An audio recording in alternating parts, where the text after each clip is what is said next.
ಮಂಗಳೂರು ತಾಲೂಕಲ್ಲಿ, ಮಂಗಳೂರು ತಾಲೂಕಿನ ಜಿಪ್ಪುವಲ್ಲಿ ನಮ್ಮ ನೇತ್ರಾವತಿ ಬ್ರಿಡ್ಜಿನ ಕೆಳಗಡೆ ಅನಧಿಕೃತವಾಗಿ ನಮ್ಮ ನದಿಗೆ, ನೇತ್ರಾವತಿ ನದಿಗೆ ಮಣ್ಣನ್ನು ಹಾಕಿ ಕಾಂಕ್ರೀಟ್ ಮಾಡಿ ಎಲ್ಲ 3 ಎಕರೆ ಜಾಗೆ ಮಣ್ಣು ಹಾಕಿ ಇವತ್ತು ಕಂಬಳದ್ದು ಏನೋ ಒಂದು ನನಗೆ ಗೊತ್ತಿಲ್ಲ, ಏನೋ ಒಂದು ಮಾಡ್ತಾ ಇದ್ದಾರೆ.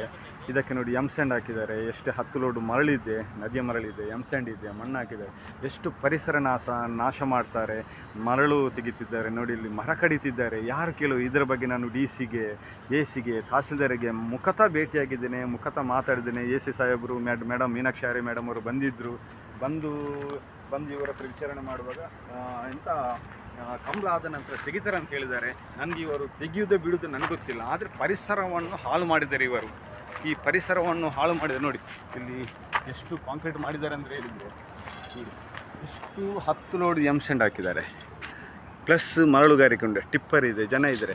ಇದು ಸಾಧಾರಣ ಒಂದು ಎಷ್ಟು ದೊಡ್ಡ ಪ್ರಾಜೆಕ್ಟ್ ಅಂದರೆ 1 ಕೋಟಿ ಮೇಲ್ಪಟ್ಟ ಪ್ರಾಜೆಕ್ಟಿಗೆ ನೋಡಿ ಜನರೇಟ್ ಇದ್ದರೆ, ವರ್ಕರ್ಸ್ ಇದ್ದಾರೆ. ಇದು ತೆಗೆಯಲು ಸಾಧ್ಯವಾ? ನಾಳೆ ಇಲ್ಲಿನ ಜನರ ಅವಸ್ಥೆ ಏನು ನೋಡಿ. ಇಲ್ಲಿ ಮಾಡ್ತಿದ್ದಾರೆ ನೋಡಿ, ನದಿ, ಇದೆಲ್ಲ ನದಿ. ನಾನು ಸಣ್ಣ ಇರುವಾಗ ಇದೆಲ್ಲ ನದಿ ನೀರು ನೋಡಿ, ಅದೆಲ್ಲ ನದಿ ಜಾಗೆ ನಮ್ದಂತ ಹೇಳಿ ಇವರು ಅನಧಿಕೃತವಾಗಿ ಮಣ್ಣನ್ನು ಹಾಕ್ತಾರೆ, ಏನೇನು ಮಾಡ್ತಾರೆ ನೋಡಿ. ಇಲ್ಲಿ ನದಿ, ಬ್ರಿಡ್ಜ್ ಕಾಣ್ತದೆ, ರೈಲ್ವೆ ಟ್ರ್ಯಾಕ್ ಕಾಣ್ತದೆ ನೋಡಿ. ಆ ಸೈಡಲ್ಲಿ ಉಳ್ಳಾಲ ಬರ್ತದೆ, ಈ ಸೈಡಲ್ಲಿ ಮಂಗಳೂರು ಬರ್ತದೆ. ಇವರಿಗೆ ಈ ಜನರಿಗೆ ಹೇಳುವರು ಕೇಳುವರಿಲ್ವಾ? ಇದು ಇಲ್ಲಿಗಲ್ ಆದರೆ ಇಮಿಡಿಯೇಟ್ ಸ್ಟಾಪ್ ಮಾಡಬೇಕು, ಇವತ್ತೇ ಸ್ಟಾಪ್ ಮಾಡಬೇಕು. ನಾನು ಇವಾಗ ನಮ್ಮದು AC ಮೇಡಮ್ ಅವ್ರ ಹತ್ರ ಮಾತಾಡಿದ್ದೇನೆ. ನಾನು ಹೇಳಿದೆ ಲೀಗಲಾಗಿ ಡಾಕ್ಯುಮೆಂಟ್ ನನ್ನ ಏನು ಅಭ್ಯಂತರ ಇಲ್ಲ, ಇಮಿಡಿಯೇಟ್ ಸ್ಟಾಪ್ ಮಾಡಬೇಕಂತ ನನ್ನ ಒಂದು ಇದು ವಿನಂತಿ ಮಾಡ್ಕೊಳ್ತೇನೆ.